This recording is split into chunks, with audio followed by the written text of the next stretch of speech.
Olá, meus amores, boa noite. Hoje eu não vou conseguir estar online de novo, ao vivo com vocês. Tem umas coisas específicas acontecendo que requerem a minha presença pessoalmente, né?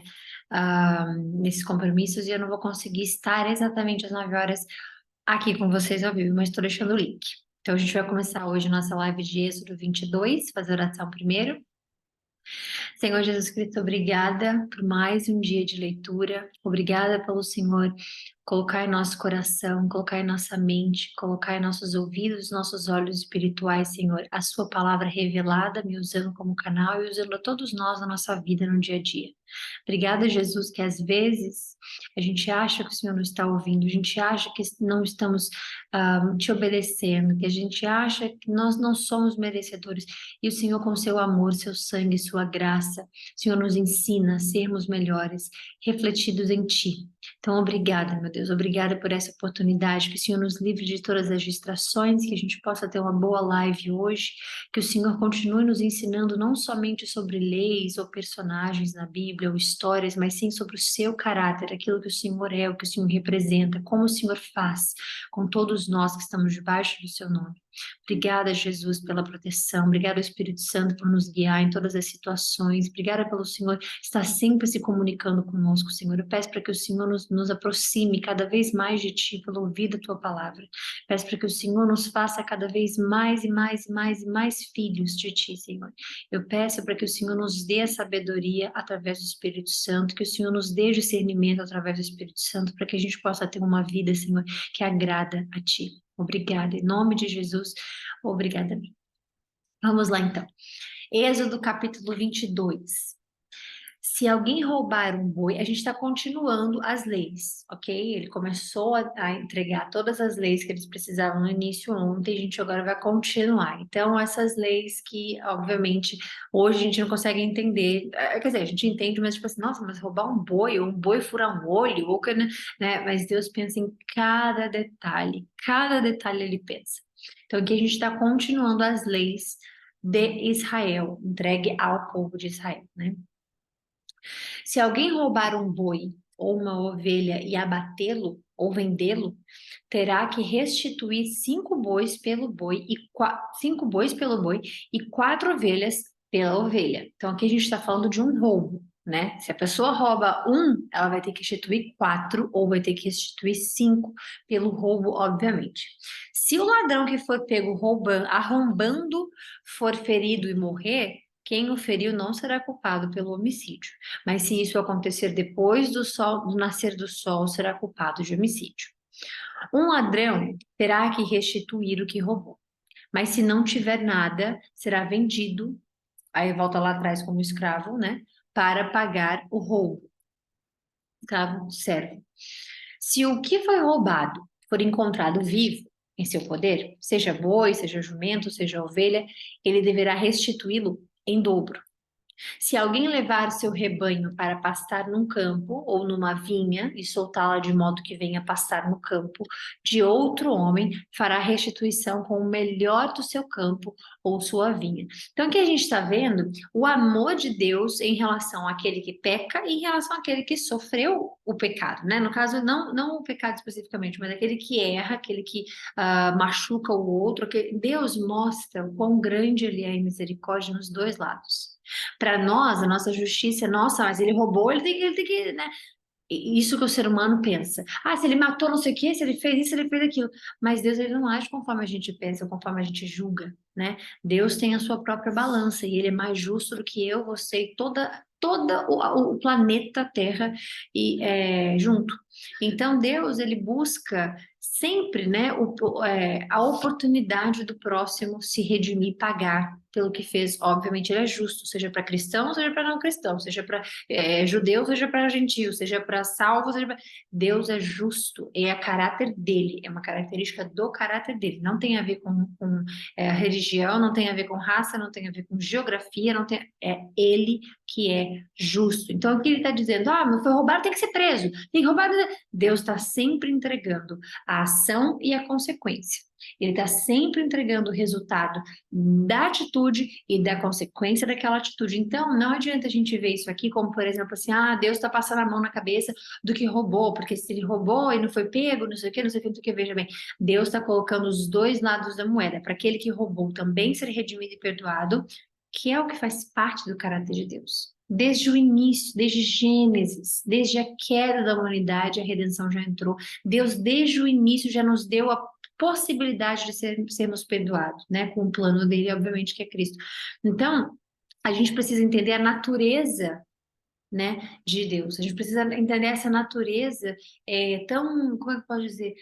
A natureza de misericórdia que Deus tem, né? Mas ele é justo. Por isso que muita gente fala assim, ai, que Deus violento. Não, Deus está dando duas opções. Não faça e não acontecerá, ou se você fizer, acontecerá. Então, existe, né, os dois lados da moeda, porque existe, obviamente, o direito, mas também existe o dever, né? E é isso que ele está mostrando aqui. Se um fogo se espalhar e alcançar os espinheiros e queimar os feixes colhidos, ou o trigo plantado, ou até a lavoura toda, aquele que iniciou o incêndio restituirá o prejuízo. Se alguém entregar ao seu próximo prata ou bens para serem guardados, e estes forem roubados da casa deste, o ladrão, se for encontrado, terá que restituí-los em dobro. Mas se o ladrão não for encontrado, o dono da casa terá que comparecer perante juízes para que se determine se ele não lançou mão dos bens do outro. Sempre que alguém se apossar de boi, jumento, ovelha, roupa ou qualquer outro bem perdido, mas alguém disser isso me pertence, as duas partes envolvidas levarão o caso aos juízes.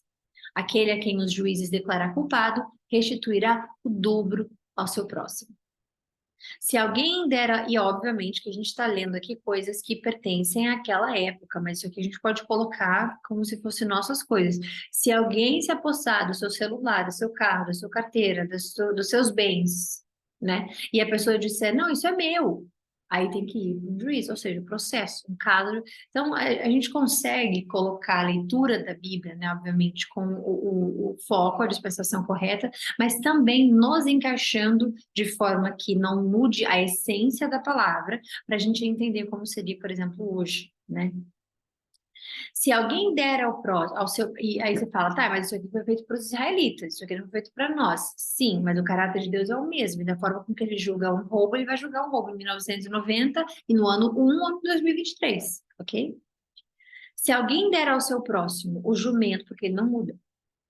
Se alguém der ao seu próximo o seu jumento, ou boi, ou ovelha, ou qualquer outro animal para ser guardado, e o animal morrer, for ferido ou for levado sem que ninguém o veja, a questão entre eles será resolvida prestando-se um juramento diante do Senhor, ou seja, essa coisa né, diante do Senhor, não é pelo Senhor, eu juro por Deus, não é por ele, é diante dele, para ele ser a testemunha entre as duas pessoas que estão nesse momento aqui fazendo o juramento. Então, diante do Senhor, e Deus está vendo, então ele está colocando ali as duas palavras como ele sendo o testemunho, ok? A testemunha. De quem não lançou mão da propriedade do outro. O dono terá que aceitar isso e nenhuma restituição será exigida. Mas se o animal tiver sido roubado do seu próximo, este terá que fazer restituição ao dono. Se tiver sido despedaçado por um animal selvagem, ele trará como prova o que restou dele e não terá que fazer restituição. Ou seja, Deus está tirando a responsabilidade do que aquilo que aconteceu de forma sem culpa, né, do outro. Então Deus está protegendo ali os dois lados. Olha, se morreu dessa forma, se você perdeu o seu, né, o seu bicho, ele está trazendo o restante para você ver que não foi responsabilidade dele, então ele não terá que fazer restituição. Só que como Deus sabe que existe, né, um coração mau do ser humano, ele simplesmente diz que se for feito de forma com que o dono viu, ou de que o dono permitiu, aí ele tem que restituir duas vezes mais o valente. Se alguém pedir emprestado ao seu próximo um animal, e este for ferido ou morrer na ausência do dono, terá que fazer a restituição. Mas se o dono estiver presente, o que tomou emprestado não terá que restituir. Se o animal viver, Não, desculpa. Se o animal tiver sido alugado, o preço do aluguel cobrará a perda. Cobrirá a perda. Se um homem seduzir uma virgem que ainda não tenha compromisso de casamento e deitar-se com ela, terá que pagar o preço do seu dote, e ela será a sua mulher, que protegendo completamente a mulher. Não vai ficar sem marido, não vai ser usada simplesmente pelo seu corpo. Você vai casar com essa pessoa aqui. Mas se o pai recusar-se a entregá-la, ainda assim o homem terá que pagar o equivalente ao dote das virgens. Então, mesmo que o pai não aceite, vai ter que pagar pelo que ele fez com ela, ok? Não deixem viver a feiticeira. Você pode colocar em tantas palavras hoje, tantas pessoas que usam poder oculto para poder, né? Todo aquele que tiver relações sexuais com animal terá que ser executado. Quem oferecer sacrifício a qualquer outro Deus e não unicamente ao Senhor será destruído. Não maltratem nem oprimam o estrangeiro, pois vocês foram estrangeiros no Egito.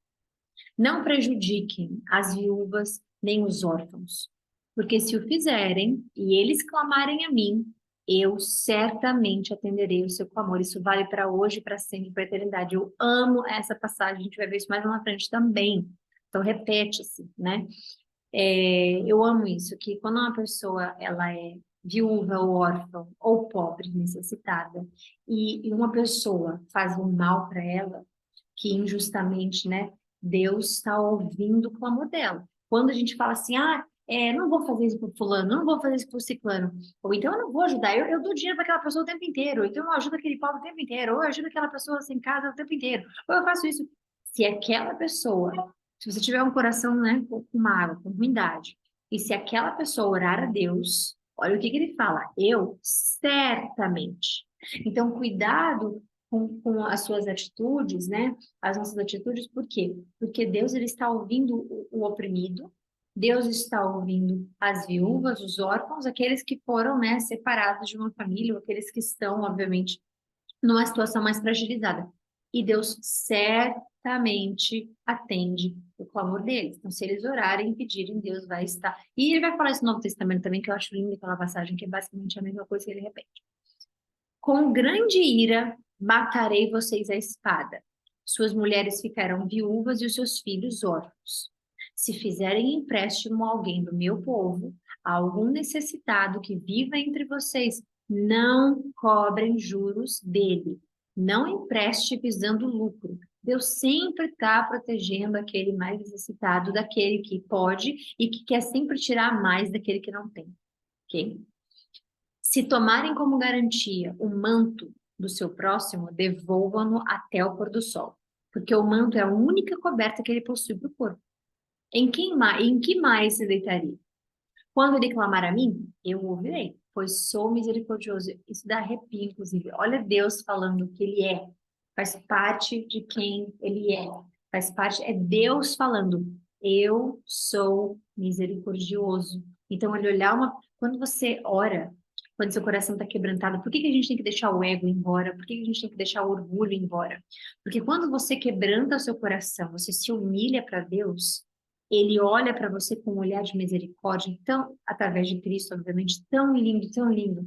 Então, tudo aquilo que você, com o coração chorando, com o coração quebrado, você ora a ele, você se ajoelha, você ora. Imagina, teve uma vez que eu fiz um devocional, fazia um devocional todos os dias, e teve uma mulher, né? Ela era judia e ela me falou que ela não conhecia Cristo, e depois do devocional ela começou a conhecer Cristo porque ela viu Cristo no devocional. E o devocional era o seguinte: Deus que me fazia fazer, eu não criava coisas assim, né? Eu li uma passagem da Bíblia e Deus me dava inspiração para poder fazer o devocional. E o devocional, eu não lembro totalmente, exatamente agora, acho que no meu perfil do Instagram tem, mas foram todos os devocionais que eu não vou saber qual é. Mas esse foi Deus me guiando para dizer, né? Que você estaria num pasto muito grande, assim, num lugar cheio de mato, só grama, grama. Muita grama, lindo, verde, o sol estava bonito, o céu estava bonito, o sol estava bonito, estava tudo lindo, assim. Tinha uma paisagem linda, porque era só natureza. E aí você estava sozinho. Então você andava até um lugar sozinho, ficava ali sozinho. E aí, de repente, Cristo vinha. E aí você, na sua imaginação, você vai imaginar Cristo só como, né, um corpo, porque você sabe que ele tem o corpo de homem, mas com um rosto muito iluminado, você não vai imaginar nenhum rosto especificamente, e ele vindo. Aí ele sentava do lado da pessoa e a pessoa colocava a cabeça no colo dele. E aí a pessoa começava a chorar e começava a sentir a presença de Cristo, e aí ele passava a mão na cabeça da pessoa, e a pessoa ia desabafando, desabafando, desabafando, e Cristo só ouvindo ali, como seu irmão, como seu melhor amigo, como seu Senhor, e ele ouvia, e aí você colocava para fora tudo. Nesse devocional, eu tive algumas mensagens de pessoas que sentiram Cristo nesse devocional, né? Então, o devocional era fecha seus olhos, respira fundo, tinha uma música de fundo e tudo mais. E a pessoa fazia com que ela estivesse realmente naquela, sabe, naquele mundo, naquela atmosfera. E essa menina, né, essa moça lá do dia, ela falou que não acreditava em Cristo e ela ouviu esse devocional. Não sei se alguém enviou para ela, ou se ela já seguia, eu não sei. Mas ela ouviu esse devocional e ela sentiu Cristo. Então, eu acho isso lindo, porque o ponto, na minha opinião, não sei se foi o propósito de Deus, mas na minha opinião, o momento em que a pessoa senta, né, coloca a cabeça em Cristo, assim, no colo dele, e ele começa como o teu Senhor, como o teu Pai. Quando ele está tocando em você, você quebranta, você solta o seu ego, você solta tudo, ali ele mostra o que ele é, né? Então, quando ele fala, eu sou misericordioso, tenha isso como prova de que a todo momento que você se quebrantar e não dizer, eu posso sozinho, eu consigo sozinho, eu vou fazer isso sozinho, e você não depender dele completamente, você não tem acesso a essa misericórdia. Mas se você se quebranta, se você põe tudo para fora, na verdade, esse foi o exemplo que eu ia dar agora. Se você põe tudo para fora, se você se deixa vulnerável a Cristo, se você deixa ele entender que você não é nada sem ele, que você é codependente dele e que você não consegue resolver suas coisas por você mesmo, olha o que ele diz, sou misericordioso. Então, todos os seus pedidos, todas as suas preocupações, toda aquela necessidade de você ter alguém dizendo estou com você e vou te ajudar, ultrapassa o entendimento. Porque mesmo que alguém venha te ajudar fisicamente, um ser humano venha te ajudar, e você tiver chorado para ele antes, se você tiver, né, se confessado antes, ele é que enviou aquela pessoa para te ajudar. Então está na mão dele. Quando você entrega a ele, essa é assim a intimidade que a gente precisa ter com Deus, essa intimidade que a gente precisa ter com Cristo. Porque não adianta a gente esconder dele que a gente tem alguma coisa, sente alguma coisa, porque ele já sabe tudo. Então, quando ele fala esse pois sou misericordioso, abre um leque de estudos para a gente, abre um leque de, mas ele é misericordioso quando eu estou fazendo isso, ele é misericordioso quando eu tenho isso, quando eu estou sem isso, quando eu estou com aquilo. Ele é misericordioso, ponto. Se ele não deixou, pois sou misericordioso, em alguns casos, aí é diferente. Mas aqui ele fala, sou misericordioso. Acabou, né? E com quem ele quer, na hora que ele quer, porque ele diz isso também lá. Ele tem misericórdia, ele tem a palavra correta, não sei se é misericórdia, não lembro agora, mas ele fala com quem eu tiver e não terei com quem eu não tiver. Com quem eu quiser e não terei com quem eu não quiser. Então Deus ensina, né, que ele é soberano, mesmo quando a gente acha que, não, se ele falou que ele é isso, então ele vai ter que ser isso. Ele não muda, de fato, mas ele tem a vontade dele, né? Então, se quebrante, mostre a ele que você necessita dele, mostre a ele que você não é nada assim, mostre a ele que ele é o seu Senhor, porque ele é misericordioso. Não blasfemem contra Deus, nem amaldiçoem uma autoridade do seu povo. Tá, isso aqui vale para o governo de 1990, isso aqui vale para o governo de 2030, isso aqui vale para o governo de 2023. Não blasfemem contra Deus. Por que está falando contra Deus e a autoridade do povo? Porque está escrito: ninguém senta em uma cadeira de poder, uma cadeira de autoridade, sem que Deus tenha permitido. Mas não é possível que Deus permitiu que isso aconteça, ou que aquilo aconteça, ou que aquilo. Não estamos em posição ou autoridade de julgar o sim e o não de Deus. Porque até mesmo quando ele permite coisas que podem prejudicar, por exemplo, ah, uma nação, digamos assim, o povo teve a sua responsabilidade. E ele é justo. Nossa, Thay, mas como assim? Daqui a pouco a gente vai começar a ler Reis. E a gente vai entrar na história de Saul. E Saul foi um rei em que Deus não escolheu para o povo de Israel, mas que o povo escolheu. Deus permitiu. Deus escolheu Davi, mas o povo quis Saul. Não que eles tivessem não que eles tivessem a opção de escolha, porque Davi era ainda criança, né? Mas Deus tinha escolhido ele. E no tempo correto, ele ia dar aos israelitas um rei. Mas os israelitas começaram a clamar a Deus e dizer assim: todas as nações ao redor têm rei, todo o povo tem rei, a gente também quer ter um rei. E Deus é o próprio rei deles, mas eles queriam um rei homem, eles queriam né, um rei físico. E Deus falou: ok? E eles escolheram por seus próprios olhos Saul. E Saul não foi um dos melhores reis, né? Foi muito guerreiro, batalhou por Israel e tudo mais, mas Deus permitiu que ele sentasse na cadeira, né, na cadeira de autoridade. Então, não amaldiçoe, porque tem um plano e tem tudo. Então, o que você pode fazer é orar para aquela pessoa olhar para o povo, é orar para aquela pessoa ter boas intenções, é olhar para aquela pessoa seja parada se tiver algum mal sendo feito, porque Deus está olhando, não tem nada que Deus mais proteja do que o seu próprio povo, ok? Não retenham as ofertas de suas colheitas. Consagrem-me. Olha o que Deus está pedindo. É Deus aqui pedindo. Consagrem-me o primeiro filho de vocês, a primeira cria das vacas de vocês, das ovelhas de vocês, das cabras de vocês. Durante 7 dias a cria ficará com a mãe, mas no 8º dia entreguem a mim. 7 dias. A gente sabe esse número 7. A gente sabe que Deus criou o mundo em 7º dia. A gente sabe que... Então, o que que Deus está falando? Quer dizer, criou em 6, descansou no 7º. A gente sabe o número 7 é a perfeição, o número do homem é a perfeição. O que a gente está dizendo é: Deus quer tudo que é de melhor de você. Tudo absolutamente. E Ele está de olho na sua vida. Então, entregue a Ele seus bens, suas conquistas, suas vitórias, sua prosperidade, seus filhos, tudo, entregue tudo a Deus. E ele não tira, obviamente, o cuidado. Durante 7 dias a cria ficará com a mãe, obviamente, amamentar e tudo mais, né? Consagrem a Deus. Vocês serão o meu povo santo. Não comam a carne de nenhum animal despedaçado por feras no campo. Joguem-na aos cães. Finalizamos. Bom, é isso. Que Deus abençoe muito vocês. Hoje é sexta-feira, então a gente volta na segunda-feira, se Deus quiser, ao vivo dessa vez. Mas que Deus proteja vocês, dê um bom fim de semana, abençoe muito todo o seu caminho, que essa live possa ter sido transformadora, assim como todas as outras, em nome de Jesus, e consagramos aí, tá bom? Fiquem com Deus e qualquer coisa pode mandar mensagem, como sempre, e é isso. Um beijo, fiquem com Deus e muito obrigada por compreender.